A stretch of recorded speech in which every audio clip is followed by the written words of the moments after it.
Hello everyone. आज की video में हम सीखेंगे रेक्टेंगुलर एरे कमांड को। तो रेक्टेंगुलर एरे हम यूज़ करते हैं किसी भी ऑब्जेक्ट का पैटर्न करने के लिए रोज एंड कॉलम के अंदर। तो रेक्टेंगुलर एरे के लिए आपको जाना पड़ेगा मॉडिफाई पैनल में और यहाँ पे आपको एरे कमांड मिल जाएगी। मैं क्लिक करता हूँ इस पर, तो देखिए तीन ऑप्शन आपको मिलेंगे, रेक्टेंगुलर एरे, पाथ एरे और पोलर एरे। तो आज हम सीखेंगे रेक्टेंगुलर एरे। तो यहाँ से आप सेलेक्ट कर सकते हैं रेक्टेंगुलर एरे कमांड को, या फिर आप शॉर्टकट का भी यूज़ कर सकते हैं जो कि है AR एंटर एरे। अब आपको सेलेक्ट करना है ऑब्जेक्ट जिसका आप एरे करना चाह रहे हैं। तो यहाँ पे मैंने देखिए एक स्केच बनाया हुआ है, मैं इसका एरे करना चाह रहा हूँ। मैं इसको सेलेक्ट करूँगा और एंटर। एंटर करने पे आपको दोबारा यहाँ पे तीन ऑप्शन मिलेंगे। तो मुझे करना है रेक्टेंगुलर, तो मैं रेक्टेंगुलर सेलेक्ट करूँगा।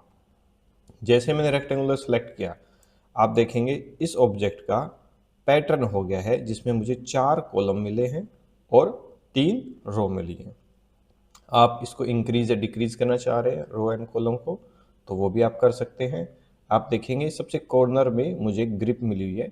इस ग्रिप पे मैं जैसे क्लिक करता हूँ और मूव करता हूँ अपने कर्सर को, तो नंबर ऑफ कॉलम मैं इंक्रीज कर पा रहा हूँ और डिक्रीज भी कर पा रहा हूँ। तो अपनी ज़रूरत के हिसाब से आप नंबर ऑफ कॉलम यहाँ से ले सकते हैं।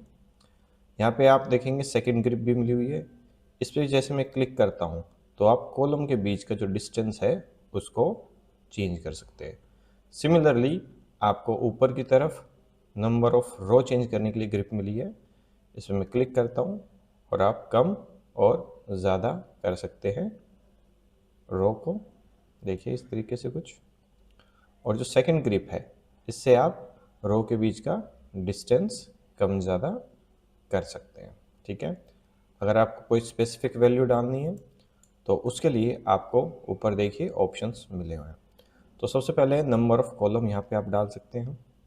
4 है अभी, मैं चाह रहा हूँ 3 हो जाए, तो 3 एंटर।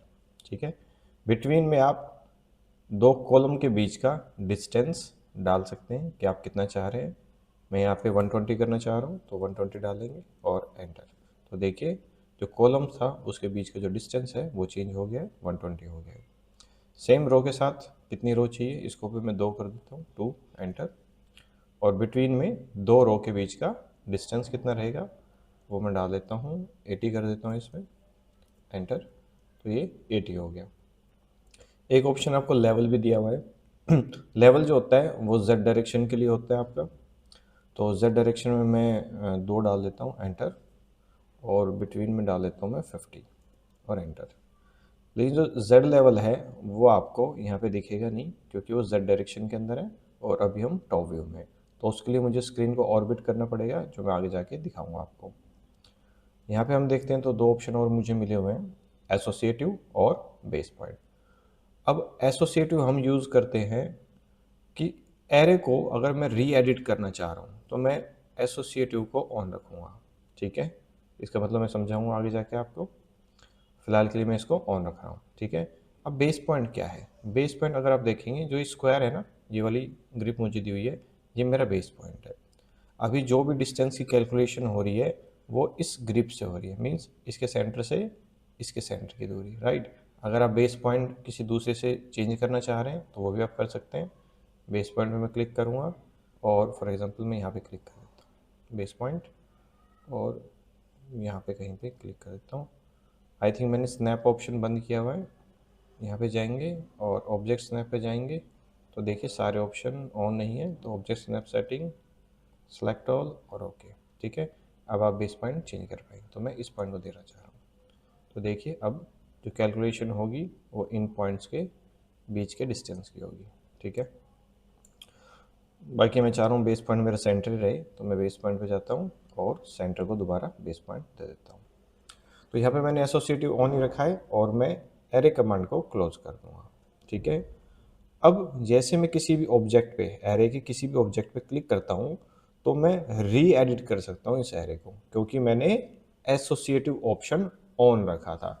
अगर आप एसोसिएटिव को ऑफ रखेंगे तो आप इसको री एडिट नहीं कर पाएंगे। सो एसोसिएटिव तब यूज़ करते हैं जब आपको री एडिट करना चाह रहे हैं। तो तो जैसे मैंने री एडिट के लिए दोबारा क्लिक किया है तो आप देखेंगे यहाँ पे कुछ एक्स्ट्रा ऑप्शन भी मुझे मिल रहे हैं, जिसमें एडिट सोर्स, रिप्लेस आइटम और रीसेट एरे भी मिला हुआ है, जो कि हमें फर्स्ट टाइम में नहीं मिले थे, वो सेकंड टाइम में ही आपको मिलते हैं। तो यहाँ से आप फर्दर कॉलम, रो, इनके बीच का डिस्टेंस चेंज करना चाह रहे हैं तो कर सकते हैं। कॉलम को भी मैं 2 कर देता हूँ और एंटर। ठीक है, अब जाएंगे एडिट सोर्स पे। एडिट सोर्स का मतलब क्या है कि जो आपका ऑब्जेक्ट है जिसको आपने एरे किया है, उसके अंदर कोई एडिटिंग करनी है तो आप एडिट सोर्स से कर सकते हैं। मैं एडिट सोर्स पे क्लिक करता हूँ, अब करता हूँ ऑब्जेक्ट को सिलेक्ट।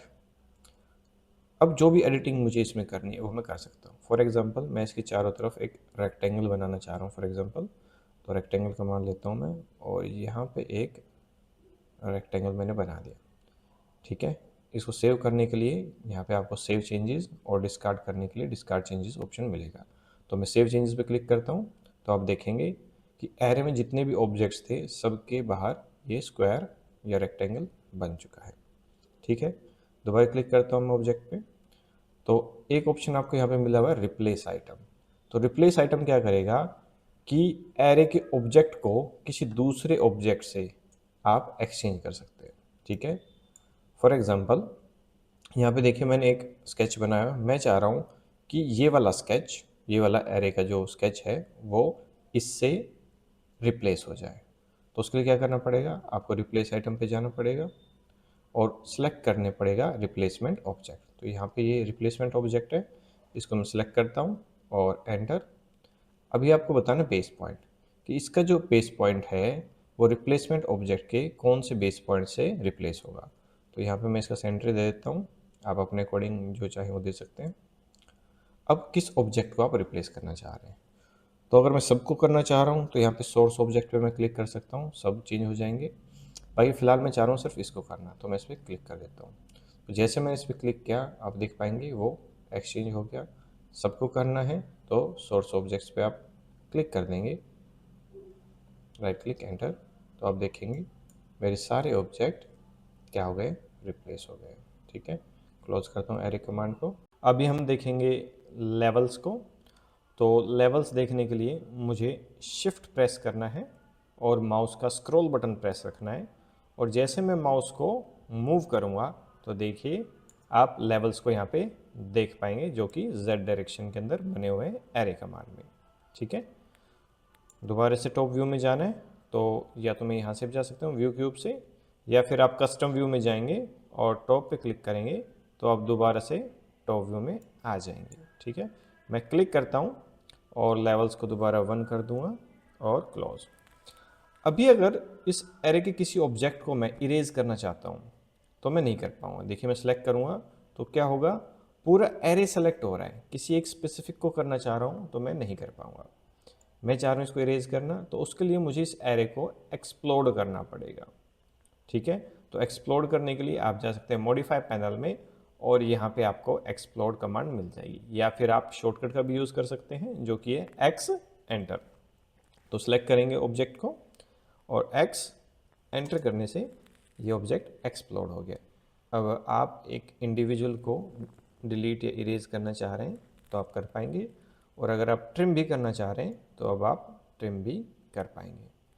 ठीक है, तो ये थी हमारी rectangular array command. I hope आपको समझ में आई होगी। अच्छी लगी हो वीडियो तो आप लाइक करिएगा, अपने दोस्तों के साथ शेयर करिएगा। मिलते हैं नेक्स्ट वीडियो में। Thank you.